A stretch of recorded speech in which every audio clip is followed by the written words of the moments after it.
Quand vous voulez, quand tu veux. Bon, on y va. Chers amis, mes bien-aimés, c'est avec un très grand plaisir que je peux me permettre de partager avec vous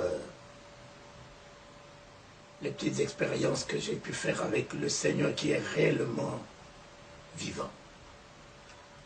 Si je dis réellement vivant, parce que j'ai des preuves que je vais vous les révéler. Je vivais certainement comme n'importe qui dans le paganisme, le désordre. Et encore quand on accède à des enseignements avec des professeurs, entre-temps des professeurs soviétiques qui nous ont inculqué l'athéisme. Dans l'enseignement de la philosophie, on avait foulé, et moi personnellement, j'avais foulé la foi aux pieds. Et un jour, cet homme qui est Dieu, cet homme qui est notre Créateur, mon Père, qui ne m'a pas abandonné. En vérité, Dieu ne nous a jamais abandonnés. Depuis le jardin d'Éden, c'est l'homme qui a abandonné Dieu. Mais Dieu ne l'a jamais abandonné. Il est descendu dans le jardin d'Éden, cherchant Adam, où es-tu? Et c'est la même chose. Il est descendu un jour dans une boîte de nuit, en 1975. Et dans cette boîte de nuit, tellement que j'aimais danser, tellement que j'aimais le plaisir, tellement que j'aimais vivre, je me suis retrouvé ce soir-là, en 1975, dans cette boîte de nuit. C'était un vendredi au mois de décembre. Et curieusement, ce soir, je ne me sentais pas à l'aise. Et j'ai dit à mes amis, ça ne me plaît pas, ramenez-moi à la maison, je ne me sens pas bien. Et en me ramenant à la maison, je ne m'y attendais pas à cet homme, à ce Dieu, à ce Père. J'ai pris le lit. Et juste à minuit, un projecteur s'est allumé dans ma chambre. J'ai dit, mais enfin, qui a allumé le projecteur dans ma chambre? Quelle lumière! Quelle puissance! Quelle magnificence! Quelle lumière! J'ai vu les lumières du palais de Yamoussoukro, d'Houphouët-Boigny. J'ai vu les lumières même de la Maison Blanche un jour. J'ai eu la grâce de rentrer à la Maison Blanche. J'ai vu la lumière de tous les palais des chefs d'État africains. Mais celle-là, je pouvais lui donner un nom de lumière, mais elle n'était pas une lumière. Et tout d'un coup, tellement que c'était admirable, je contemplais cela et tout d'un coup, voici la tête d'un homme qui sort de l'éclat de cette lumière, avec tous les cheveux blancs qui lui tombaient sur les épaules, comme si on a mis toutes les étoiles dans ses cheveux. Ses yeux comme des flammes de feu. Ses paupières ne s'agitent pas. Oh, il n'y a aucune fausseté dans les yeux de Jésus. Il n'y a aucune hypocrisie dans les yeux de Jésus, celle qu'on peut trouver dans les yeux des hommes. Tu vois dans ses yeux la plénitude de l'amour. Tu vois dans ses yeux la plénitude de la vérité. Tu vois l'équilibre dans ses yeux. Tu vois la sérénité dans ses yeux. Tu vois la puissance dans ses yeux. Tu vois l'autorité dans ses yeux. Et mes yeux dans ses yeux, Ses paupières ne s'agitent pas. Et je dis, mais c'est Jésus. Mon esprit m'a ramené dans les images où j'étais petit et que je regardais dans les églises catholiques. Et j'ai dit, mais c'est Jésus. Mais qui l'a amené dans ma chambre? Mais je ne prie pas. Mais je ne vais pas à l'église. Qui l'a amené dans ma chambre? Et quand je disais ça dans mon cœur, dans mon esprit, j'entends de sa propre bouche, prie. Alors, je lui réponds, je ne connais pas prier. La prière qu'on m'a apprise, c'est je vous salue Marie, notre Père qui es aux cieux, mais laquelle de deux? Mais prie, quelle puissance! Prie, quelle onction de ce que vous aimez. On parlait des onctions, quelle autorité. Cet homme est Dieu. L'écho de la voix de cet homme fait trembler les cieux, fait trembler la terre, fait trembler la mer. Il est Dieu. L'homme qui parlait comme le tonnerre dans le désert, et que les enfants d'Israël disaient, Moïse, nous ne pouvons pas supporter la voix de cet homme, de ce Dieu. Va vers lui, qu'il te parle et tu nous rapportes ce qu'il te dit. Et non nous en contact direct avec lui. Et je me suis retrouvé en contact direct avec lui. Prie, je l'ai eu pleinement dans mon esprit, pleinement dans mon cœur qui m'a totalement bouleversé. Et je lui répondais, je ne sais avec quelle force, je ne connais pas prier. La prière qu'on m'a apprise, c'est je vous salue Marie, notre Père qui est aux cieux, laquelle de deux? Et quand je lui ai dit laquelle de deux, il s'est mis à sourire. Le roi des rois, le Seigneur des seigneurs, le Dieu tout-puissant, le Dieu des cieux et de la terre, qui s'est permis de sourire à un homme comme moi, à un homme comme moi, un impudique, un idolâtre. Ô Éternel, qu'est-ce qui peut te faire sourire en moi? Tout en moi n'était que pourriture. Mais mes amis, c'est ce que je voyais de moi. Mais ce qui le faisait sourire était bien autre chose. Et je me suis souvenu, lorsque ce voleur sur la croix lui disait, souviens-toi de moi. Ce voleur voulait qu'il se souvienne de lui sur quels critères, puisqu'il est voleur, puisqu'il est brigand. Mais Jésus, certainement, a son critère de souvenir. Et je me permets de vous dire ce qui le faisait sourire et ce qui l'a amené à affecter ce voleur sur la croix, à répondre à ses doléances favorablement. Il s'est souvenu de moi, étant au commencement son image. Il s'est souvenu de moi, étant au commencement sa ressemblance. Il s'est souvenu de moi, au commencement, le béni de Dieu. Il s'est souvenu de moi, au commencement, son partenaire et son compagnon d'œuvre. Dieu a créé le monde avec l'homme. L'homme fut son partenaire, puisque lorsqu'il a fini de créer le monde, il a fait venir tout cela vers Adam, incarnant son image de créateur, incarnant sa ressemblance de créateur et de Dieu souverain, et de Dieu sage, et de Dieu intelligent.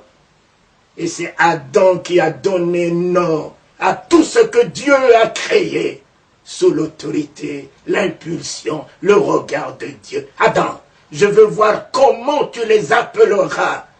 Adam est rentré en lui pour découvrir cette potentialité de divinité qu'il incarne.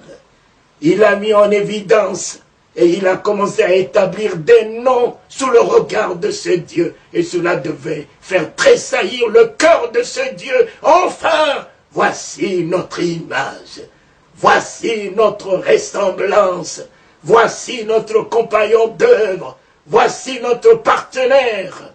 Mes chers amis, c'est là le point du conflit que nous avons eu avec Satan, le diable, qui fut le chérubin, qui fut le dauphin, qui pensait qu'il était le plus beau de toute la création. Effectivement, il était le plus beau de toute la création, mais il n'était pas l'image de Dieu. Il était le plus puissant de tout ce que Dieu a créé, mais il n'était pas la ressemblance de Dieu. C'est l'homme. C'est l'homme qui a épousé la ressemblance de Dieu. Ressembler à Dieu, c'est être souverain. C'est dominer sur les cieux et sur la terre, sur les anges. Et j'ai toujours dit, mes chers amis, si un ange apparaissait ce soir, et maintenant vous allez certainement le voir dans l'éclat de la gloire, mais il n'est pas la gloire.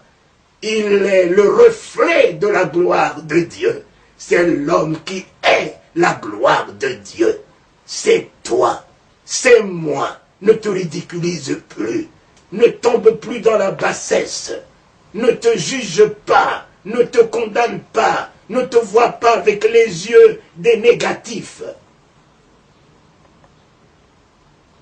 Et le voici en train de partir avec tout son diadème qui l'accompagne. Et à 3 heures du matin, il est encore revenu. Prie!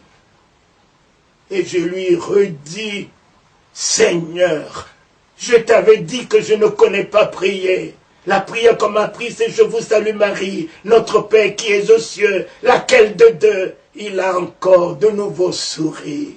Oh, le sourire de la bouche de Jésus-Christ a apaisé mon cœur, a revu mon âme, m'a redonné toute une espérance de vie, de victoire, de triomphe, de quelque chose certainement de nouveau et de plus grand qui allait s'établir dans ma vie. Et pour la seconde fois, il repart avec tout son diadème comme un éclair qui l'accompagne. Cet homme est Dieu. Il n'y a pas un autre Dieu, mes chers amis, devant et derrière lui. Étant la lumière faite chair, étant la parole faite chair, demeurant au milieu de nous, malheureusement, on n'avait pas eu des yeux pour le voir. Mais il était certainement Dieu. Et la 3e fois, il revient à 5h45. Prie! Et je lui réponds, je ne connais pas. Priez! La prière qu'on m'a appris, c'est je vous salue Marie, je venais de te le dire Seigneur. Et je me suis retrouvé par terre, avec les larmes, à genoux, les mauves.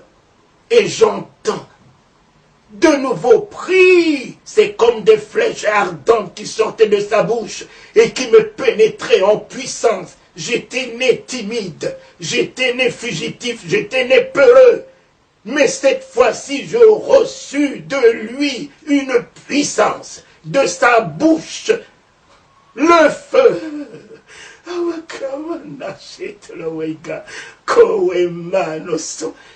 Moi qui n'ai jamais vu la Bible pour savoir ce que c'est parler en langue, moi qui n'ai jamais entendu parler de la Bible, immédiatement, je me suis mis à dire « Notre Père », moi qui n'avais pas un Père, solennellement ce matin-là, je devais en avoir.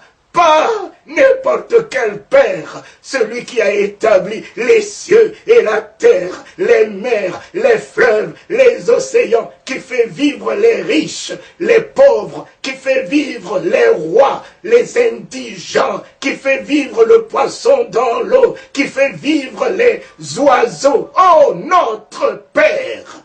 Lui en moi, moi en lui. Lui, Jésus en moi, moi en lui. Notre Père. celui qui lui faisait faire des exploits en marchant sur les mers est devenu mon Père. Celui qui lui permettait d'arrêter le vent, la tempête, et qui disait, si vous ne voulez pas croire en moi, croyez que je suis celui qui est en moi. Montre-nous le Père, montre-nous le Père. Il répondait à Pierre, celui qui m'a vu a vu le Père. Le Père est plus grand que moi. Oh, notre Père, que ton nom soit sanctifié, que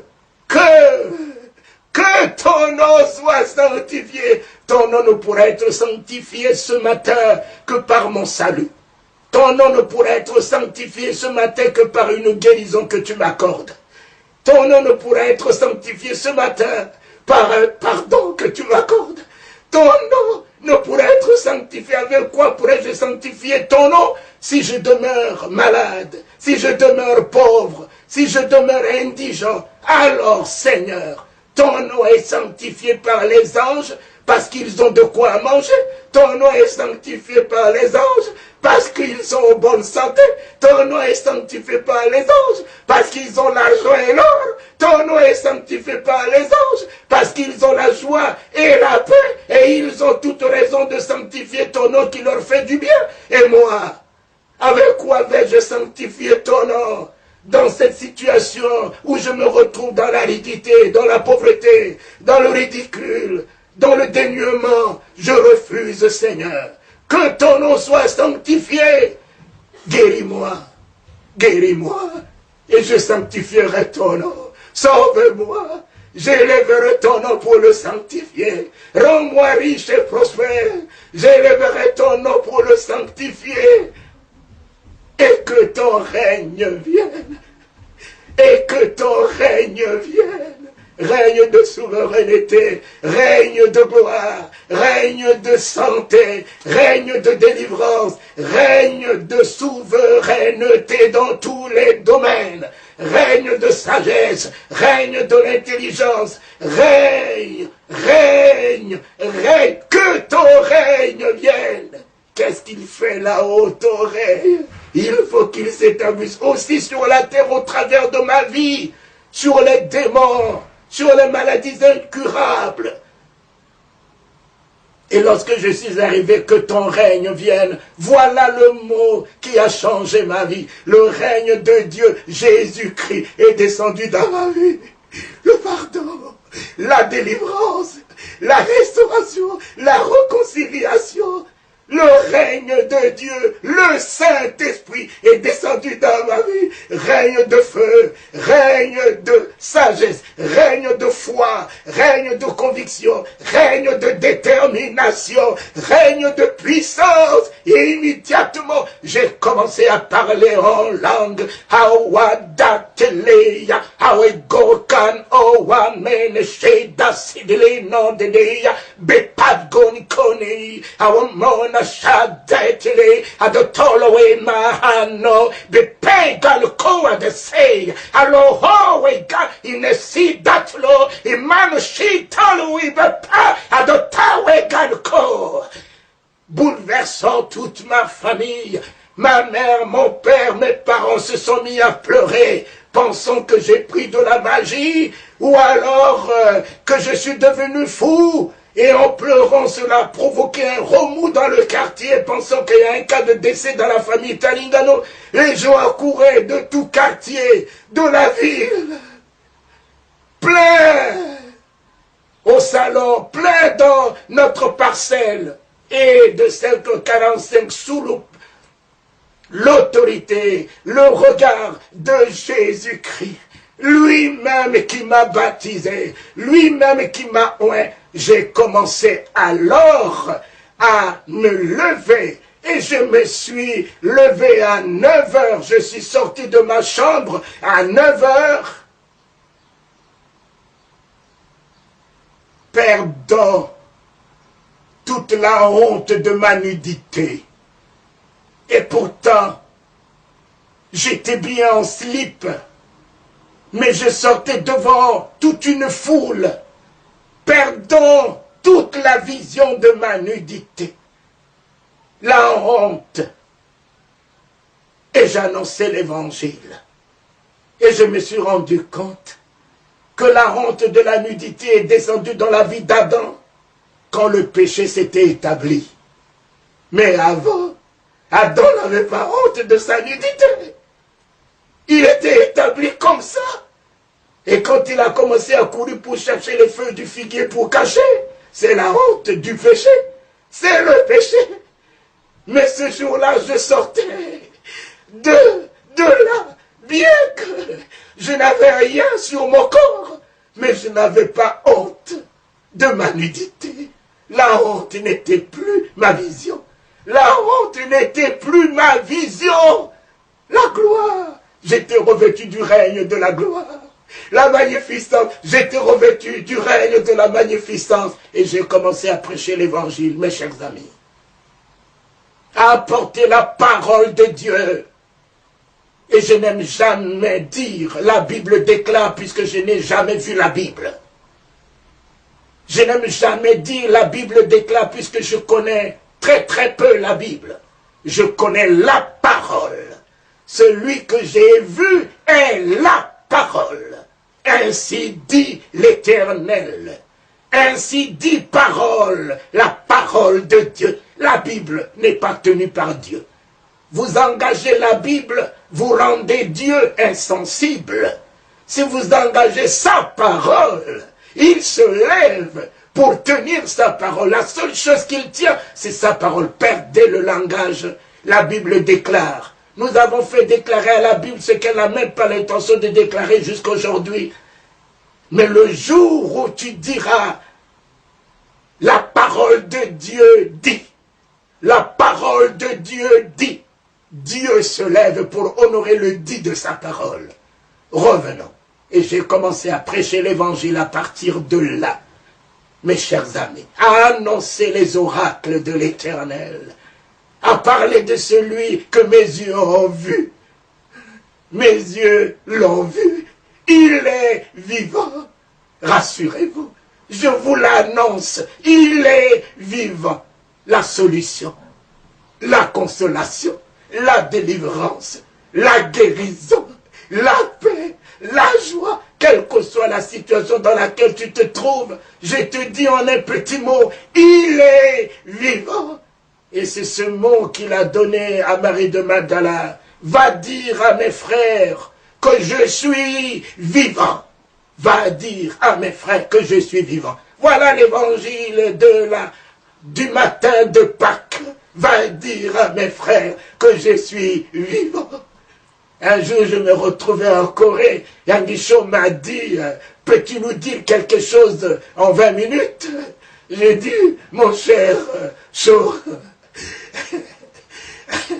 vous dire que Jésus est vivant, il faut combien de minutes? Je l'établis, il est vivant, il se débrouillera pour s'approuver, pour se justifier, pour s'équilibrer. Mais je vous l'annonce, il est vivant. Et s'il est vivant pour guérir, lui seul guérira. S'il est vivant pour sauver encore, lui seul sauvera. Alors je vous annonce, mes chers amis, il est vivant. Et en cela, je prie pour vous, tout en vous disant le même qui s'est révélé à moi, qui se révèle maintenant à vous, pour changer votre vision de religiosité, changer votre vision de peur, changer votre vision d'angoisse, changer votre vision de confusion, changer votre vision d'illusion, changer votre vision de religiosité, qu'il se révèle à vous. Le jour où il se révélera à vous, vous ne serez plus jamais le même. Ô Éternel, béni à jamais sois-tu. Ce n'est pas moi qui t'ai cherché, c'est toi qui m'as aimé le premier, et c'est toi qui m'as cherché, et qui m'as trouvé. Honneur et gloire te soient rendus. Nul ne peut trouver Dieu. Il est l'omnipotent, il est l'omniprésent, il est l'omniscient. Allons-nous le trouver où si lui ne se révèle pas à nous? C'est lui qui s'est révélé à tous les apôtres. C'est lui qui s'est révélé à Moïse. Je suis l'Éternel, le Dieu de ton père Abraham. Éternel, révèle-toi en ce temps de la fin à tes serviteurs afin qu'ils s'équilibrent dans et par ta vision. Révèle-toi, Seigneur, à l'instant même, à tes enfants, afin qu'ils s'asseyent dans la conviction que tu es le vrai, le puissant et le redoutable, le libérateur d'Israël, encore aujourd'hui, le Dieu sur qui nous pouvons compter. Révèle-toi, ô malade, ô Éternel, la guérison, la résurrection, afin, Seigneur, qu'ils aillent témoigner. Mes yeux ont vu Jésus-Christ, le même hier, aujourd'hui, éternellement. Révèle-toi à nos nations. Merci, Seigneur.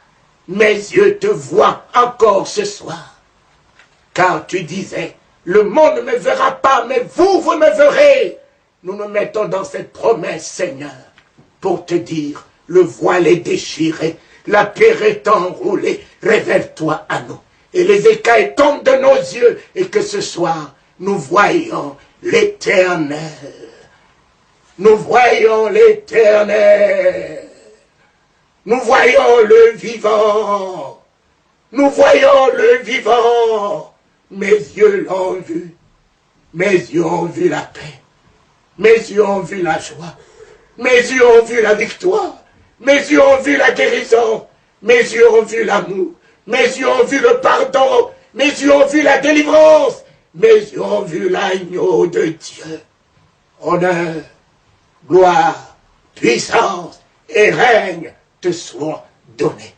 Et que la victoire soit donnée à tous ceux qui ont eu cette excellente grâce de te voir maintenant et à jamais. Les malades sont guéris.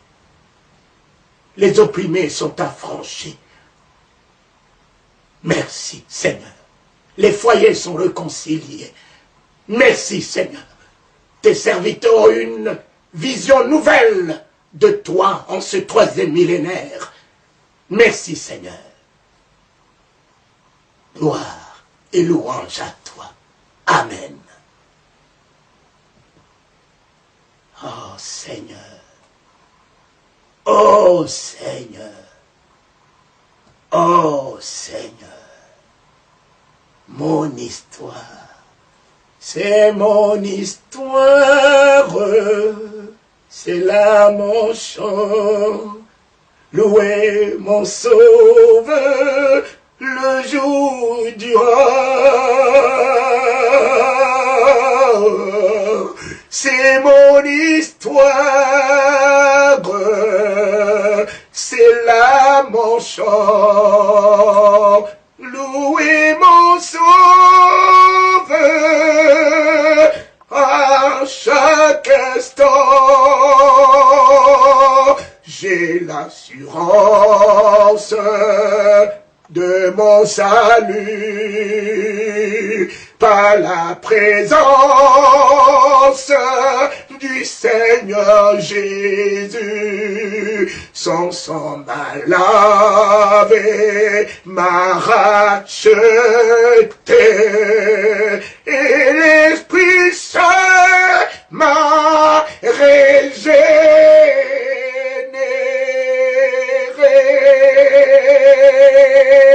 C'est mon histoire, c'est là mon chant, louer mon sauveur le jour durant. C'est mon histoire, c'est là mon chant, louer mon sauveur